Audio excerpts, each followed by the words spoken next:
ஆண்டவர் இயேசு கிறிஸ்துவின் நாமத்தினாலே என் அன்பு தமிழர்கள் உங்களை நான் வாழ்த்துகிறேன். இந்த காலை வேளையில் உங்களோடு கூட மிக முக்கியமான ஒரு காரியத்தை பகிர்ந்து கொள்ள நான் ஆசைப்படுகிறேன்.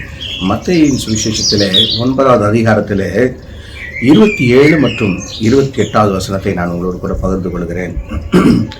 இயேசு அவ்விடம் விட்டு போகையில் 2 குருடர் அவர் பின் சென்று, தாவீதின் குமாரனே, எங்களுக்கு இறங்கும் என்று கூப்பிட்டார். 28வது வசனம் அப்படியா சொல்லுகிறது, அந்த குருடர் அவரிடத்தில் வந்தார்கள். இயேசு அவர்களை நோக்கி, இதை செய்ய எனக்கு வல்லமை உண்டென்று விசுவாசிக்கிறீங்களா என்று சொல்லி ஒரு மிக முக்கியமான ஒரு கேள்வியை அந்த குருடர்களிடத்தில் இயேசு கேட்கிறார். கேட்ட அந்த வேளையில அந்த குருடர்கள் உடனடியாக ஆம், நாங்கள் விசுவாசிக்கிறோம் என்று சொல்லி முழுமையாய் முழு மனசோட இயேசுவை விசுவாசித்தார்கள். பிரியமானவர்களே, கிறிஸ்தவத்தின் அடிப்படை என்ன? கிறிஸ்தவத்தின் அடிப்படையே விசுவாசம் தான். The basic of Christianity is faithful. The faithfulness, அது நமக்கு மிக முக்கியமான ஒரு காரியமாக இருக்கிறது.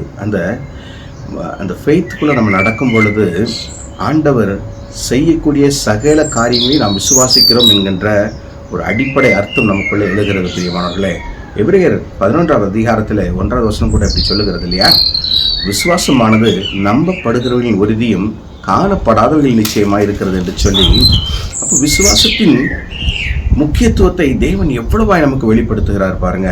சீஷர்களிடத்தில் கூட அவர் சொல்றாரு, நீங்கள் என்னை கண்டு விசுவாசிக்கிறவர்கள், காணாமல் விசுவாசிக்கிறவர்கள் பாக்கியவான்கள் என்று சொல்லி. அப்போ பாருங்க, இயேசு இந்த நாளில் நமக்கு சொல்லுகிற ஒரு காரியம் என்ன? கிறிஸ்டியானிட்டியோடைய அடிப்படையே விசுவாசம்.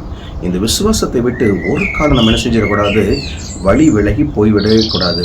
அப்படி நாம் செய்யும் பொழுது அங்கே என்ன நடக்கிறது பாருங்க. 29வது வசனத்தில், அப்பொழுது அவருடைய கண்களை அவர் தொட்டு, உங்கள் விசுவாசத்தின்படி உங்களுக்கு ஆகக்கடுவது. அவர் சொல்லலை, நான் உங்களை டெலிவர் பண்ணுறேன், நான் இயேசுவின் நாமத்தினாலே நான் உங்களை நான் சுகமாக்குகிறேன் என்று சொல்லி அவர் சொல்லலை. அந்த இடத்துல என்ன சொல்றாரு? உங்களுடைய விசுவாசம்தான் இன்னைக்கு உங்களுக்கு விடுதலையை கொடுத்திருக்குது.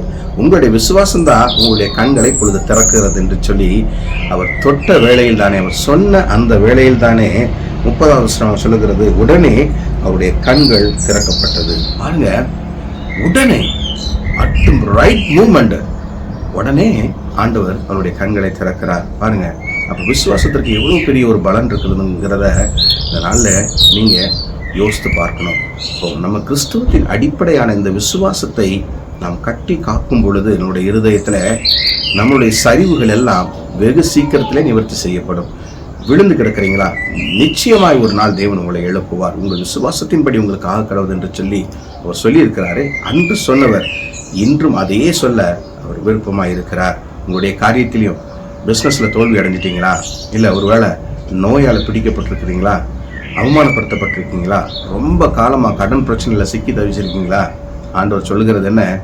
இந்த வேதத்தையும் இதில் உள்ள வார்த்தைகளையும் நீங்கள் விசுவாசிக்கும் பொழுது நீங்கள் என்னை விசுவாசிக்கிறதாகிவிட்டது. அப்போ என்ன விசுவாசிக்கிற எந்த பிள்ளைங்களையும் நான் எப்படி சரிவில் விட விட்டுருவேன், ஒரு காலம் விட மாட்டேன். நிச்சயமாய் உங்களை தூக்குகிற நாள் வரும். அந்த நாளிலே நிச்சயம் கர்த்தர் உங்களை உயர்த்துவார் என்பதில் எந்த சந்தேகமும் வேண்டாம். பிரியமானவர்களே, கர்த்தர் தாமே உங்களை ஆசீர்வதிப்பாராக. ஆமென். God bless you.